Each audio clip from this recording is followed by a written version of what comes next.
Hey Grogu, want to hear the new U2 album? Tell us what you think. Evidently not.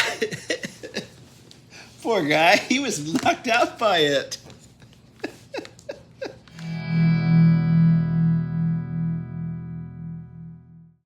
Hey everybody, this is TJR.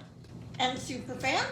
And we just finished listening to the debut album by the band Inhaler. Let's address the elephant in the room. The band Inhaler features, of course, the following group members: Elijah Hewson on lead vocals, rhythm guitar, and lead guitar; Robert Keating on bass guitar and backing vocals; Josh Jenkinson on lead guitar and rhythm guitar; and Ryan McMahon on drums.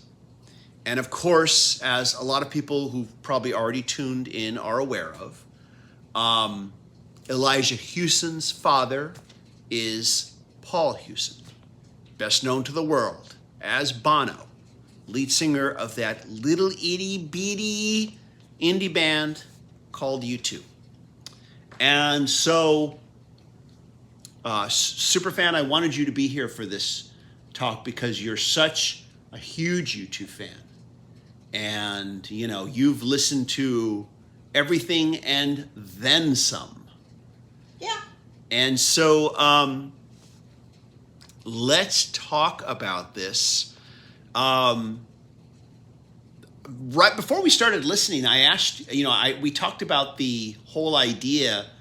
I brought up the fact that I felt that a lot of critics were, of course, going to really come down on the band because we have the son of a famous father in it, especially if it sounds even a little bit like U2.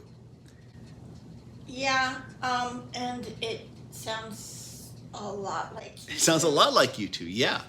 Now, but in the best way possible, I think. So you like the album? Yeah. I like the album too. This is my first listen to, and I have to admit, I was surprised at how much I liked it on the first listen. Oftentimes, I feel like, a record takes, at least 3 listens, time to grow. But yeah, on the first listen, this was very, very, very solid. I enjoyed the tracks, and halfway through, I was already looking up to see, well, how much is the CD? How much is the vinyl record?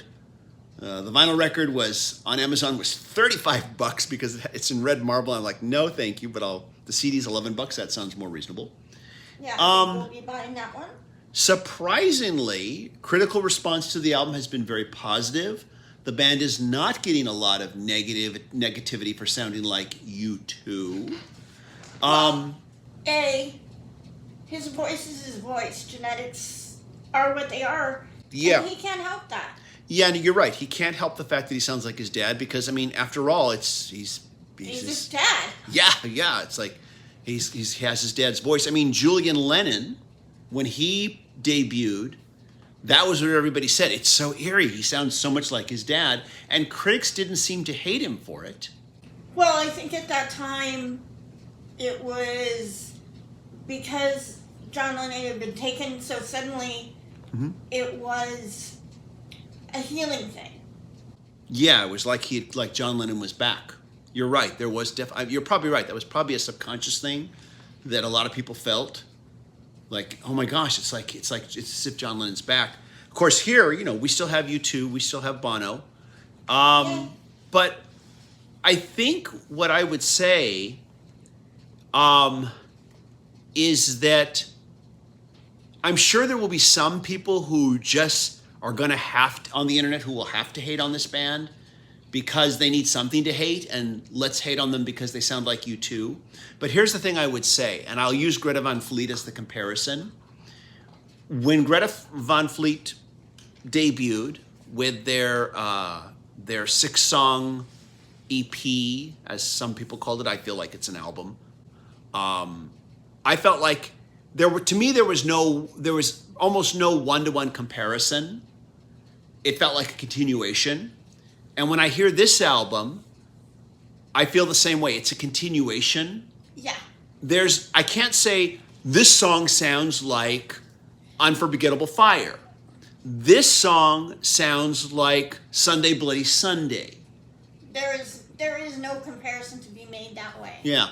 I will say that some tracks, like there was one I took note of here. Let me check my notes here. My Honest Face, which was a single originally, I believe, sounded like something off of the first album. Boy, yeah. Yeah, it had that kind of rough, almost punk feel to it, that kind of power to it.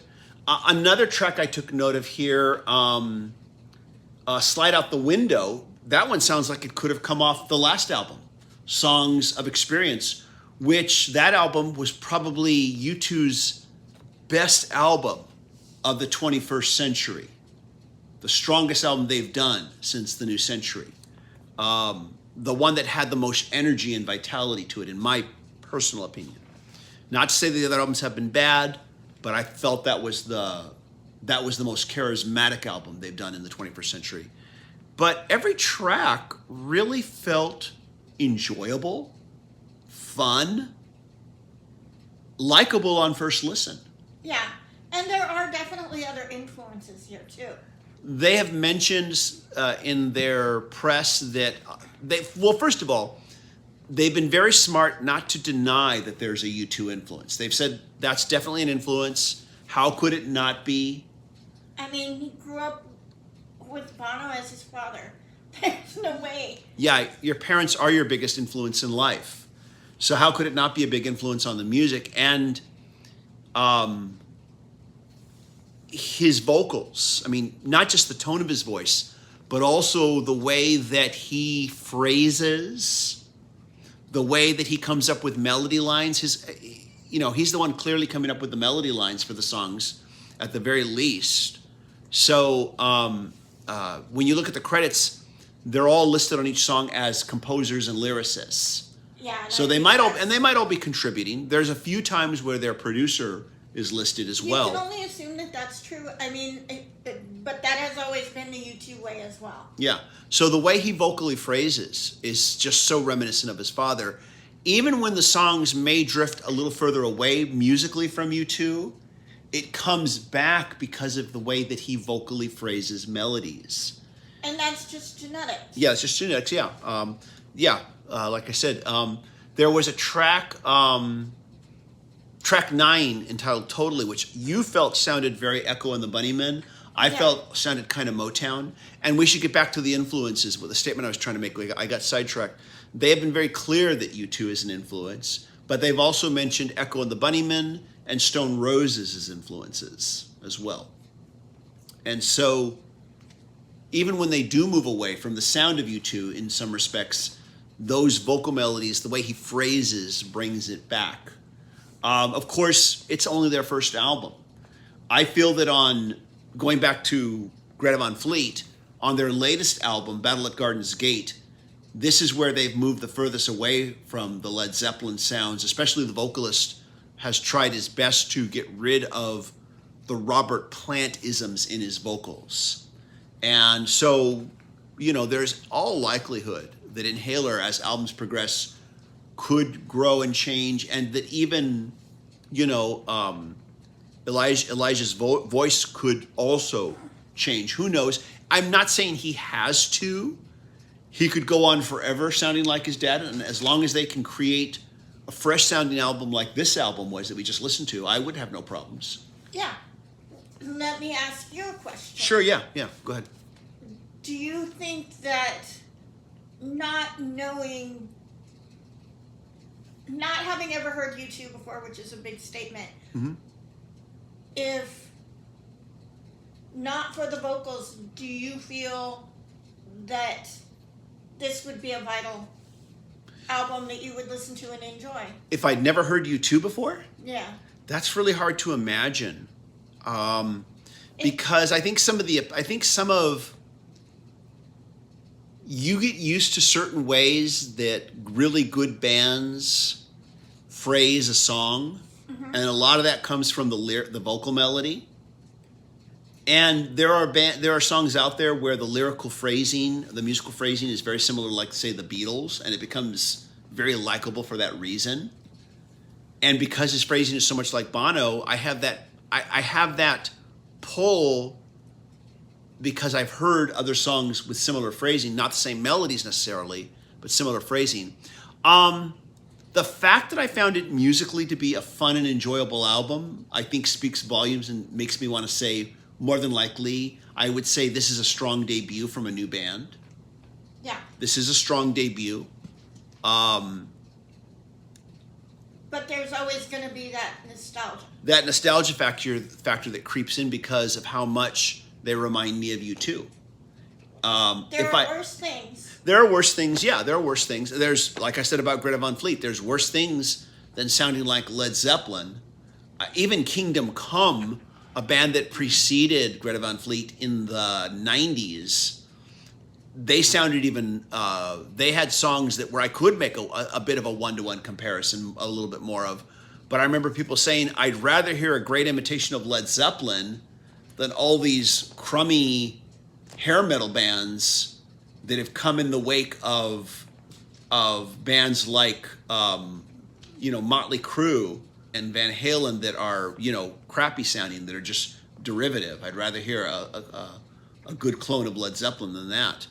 It's really hard for me to imagine what it would be like if I'd never ever heard U2.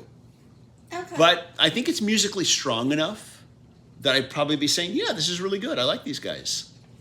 I agree. Not that I would ever not have want to heard U2, but. Yeah, it's probably even harder for you to imagine a world like that than me. But yeah, I mean, I think that it may have given them a leg up, especially with labels. But that's not necessarily a bad thing. Once again, you can't help genetics. And in the music industry, as we know, you've got to use. You've got to take every advantage you've got. Yeah. Every advantage you've got when you're trying to break into music as someone who has. There's no shame in that. Yeah, no, I don't think there's ever any shame in that. If your lead singer happens to be exceptionally good looking, take advantage of that. If he sounds like Bono, well. Take advantage of that. Yeah, take advantage of whatever you can. And I don't know if Elisha is good looking. I'm just saying that's just a common thing that I've seen a lot of bands take advantage of. I'm going to ask you a question here. Okay. Do you think this album would appeal to younger music fans who may not find a legacy band like U2 to be as relevant to them as, say, older music fans like us? Do you think that younger fans would find them relevant? Or do you think they're only going to appeal to older music fans like us? That's really hard to say, too, because I feel like there are plenty of younger fans who have found U2 and love U2. I would say you hit the nail on the head there, because Greta Van Fleet appeals to lots of young music fans. I think that this is going to appeal to younger fans, possibly even more than U2, because it's more relevant to them because of the ages. Here's something else that I think I should bring up here. As I thought about that first question, I also kind of wondered if maybe the reverse could happen, where U2 puts out a new album and critics kind of jump on U2 and say, Inhaler sounds more passionate, has more fire in their music than the latest U2 album. I could see them jumping down U2's throat. Do you see that? I don't, because I still think that they have plenty of passion. Okay. I guess I could see critics doing it who want to be outrageous and draw clicks, because that's a thing about a lot of music criticism out there. And it's been this way, not even before online. It's been this way in print media, is that, entertainment magazines want people to buy magazines, and entertainment websites want people to click on. It's all about money. So if you say outrageous things, you get more views and you make money. And that's, clickbait is what we call it now. But saying outrageous things will always get you attention. And so, yeah, but I can see critics possibly jumping down U2's throat, especially given how positively this album has been received. I can see some critics might jump down U2's throat, less scrupulous ones, those that are interested more in making money than in actually giving objective criticism. I could be wrong. Maybe I'm cynical. But, we both grew up in a world of print media where I really think a lot of reviews were based more on getting people to buy magazines versus real objective criticism. And that's why I think I just grew up disliking most music criticism as I grew up. Yeah, it was more based on that. Yeah, I guess I kind of see where you're coming from, but now this is becoming a video Yeah. about music criticism and not about this band. Let's circle back to this band. So overall, how would you rate this album? Do you want to give it like X number of stars, or what would you say? I would say it's a 4.5 or 5-star debut. It's really strong. I'd say it's a solid debut. If I like it this much on the first listen, I can see myself liking it more as I listen to it more. I don't think you're gonna like it less. Yeah, I don't think I'm going to like it less. And I can already see myself wanting to pick up the CD. Yeah. So. And kind of circling back to your question of appeal, I think they have a broader appeal. Then U2? No, possibly. It depends on the fan base, but U2 has such a huge fan base, and Yeah. it does cross generations. It does. And I think that they're going to have that same thing, because I think that U2 fans are going to enjoy them. Mm-hmm. The next generation of great solid music, and if he sounds like Bono, that's that is what it is. Do you predict that Inhaler will open for U2? I could see it happening, but probably not. I would say probably not too. I think it's too obvious. I think that they would avoid. I think the band Inhaler would avoid it. By and large, they would avoid it. And I think that U2 would avoid it too, because they do personally pick their opening acts. Yeah. And they try and pick things that are different. Yeah. From them. They've always been that way. Yeah. I would agree. And one little thing. I want to before we go, one little comment that you mentioned that I just want to bring up here, because as we were listening, we were talking, and I was trying to say, okay, let's remember to bring that up. That was a good point. But you mentioned that one little thing that is different about them is they've avoided that military-style drumming that was a big part of U2's sound in the early days. Yeah. And that was, I think, just that was what Larry Mullen was comfortable with at the time. Yeah. And he's grown as a drummer. Oh, sure, yeah. So, okay. So we like the Inhaler debut album. And we'll be buying it. Yeah. I think I know we will be picking it up. And of course, the album is entitled "It Won't Always Be Like This," is the name of the album. And anyways, have you heard the album? Let us know what you think. Give us a comment. And if you want more videos like this, please click like, click subscribe, smash that bell notification icon. And also want to take a moment to thank the Patron Supporters. And if you want to be a Patron Supporter, please go to patreon.com/TJR the original. If you can't be a Patron Supporter, please just click like and leave a comment and share these on your social media. Everybody, thank you so much for watching. Bye. We hope you all stay safe and healthy. Bye-bye.